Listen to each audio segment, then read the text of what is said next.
ঘূর্ণিঝড় রেমাল এখন উত্তর বঙ্গোপসাগরে অবস্থান করছে এবং আমার পেছনে যে লুপ দেখা যাচ্ছে সেখানে আমরা দেখতে পাচ্ছি খুব স্পষ্ট যে এটি বাংলাদেশ উপকূল থেকে খুব কাছেই চলে এসেছে এবং এটা প্রায় আবহাওয়া অধিদপ্তরের যে হিসেব তাতে করে বাংলাদেশ উপকূল থেকে প্রায় গড়ে 200 কিলোমিটার দূরে অবস্থান করছে এবং এটি আজকে সন্ধ্যা নাগাদ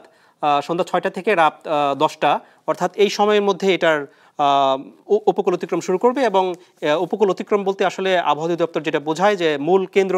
অতিক্রম করবে, যেটি বলা হচ্ছে যে সুন্দরবন থেকে পশ্চিমবঙ্গের সাগর দ্বীপ এবং এদিকে বাংলাদেশের মোংলা এবং পাশে খেপুপাড়া এই পুরো অংশ জুড়ে আসলে এটির মূল কেন্দ্র যাবে। আমরা যদি উইন্ডিতে যাই তাহলে আমরা দেখতে পাবো যে এটির অবস্থান এরই মধ্যে কিন্তু একটি চোখ তৈরি হয়েছে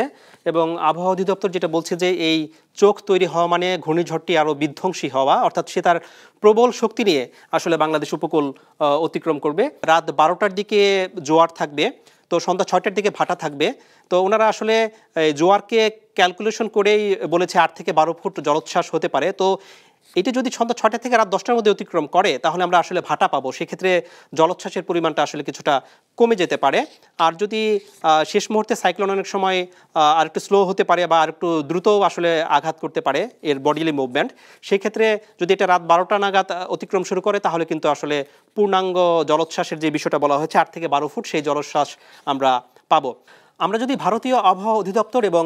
বাংলাদেশের আবহাওয়া অধিদপ্তরের ফোরকাস্ট ট্র্যাকের দিকে তাকাই, শেষ মুহূর্তে বাংলাদেশ উপকূলে আঘাত করার ঠিক শেষ মুহূর্তে আরও শক্তি অর্জন করবে, অর্থাৎ প্রায় ঘন্টায় 135 কিলোমিটার বেগে এটির বাতাস থাকতে পারে সে সময় এবং পরবর্তীতে বাংলাদেশের ভেতরেও সে ঘূর্ণিঝড় আকারে দুর্বল হয়ে কিছুটা ঘূর্ণিঝড় আকারে 27 তারিখে সে অবস্থান করবে এবং পরবর্তীতে গভীর নিম্নচাপ আকারে অবস্থান করবে। বাংলাদেশের ভেতরে যখন অবস্থান করবে তখন আসলে এখানে প্রচুর বৃষ্টি হওয়ার সম্ভাবনার কথা বলছেন, প্রচুর বাতাস হওয়ার সম্ভাবনার কথা বলা হচ্ছে এবং পার্বত্য এলাকাগুলোতে ভূমিধস হওয়ার সম্ভাবনার কথা বলা হচ্ছে এবং এই যে দুর্যোগপূর্ণ আবহাওয়া এটা আগামীকাল সারাদিন পর্যন্ত আসলে চলতে থাকবে এবং এরই মধ্যে সাগর উত্তাল হয়ে গিয়েছে। ঘূর্ণিঝড়ের অগ্রবর্তী যেই অংশ সেই অগ্রবর্তী অংশের মেঘ এরই মধ্যে বাংলাদেশের উপকূলে প্রবেশ করা শুরু করেছে, যে কারণে উপকূলবর্তী এলাকায় এরই মধ্যে বৃষ্টি এবং ঝোড়ো বাতাস কিন্তু আমরা দেখতে পাচ্ছি।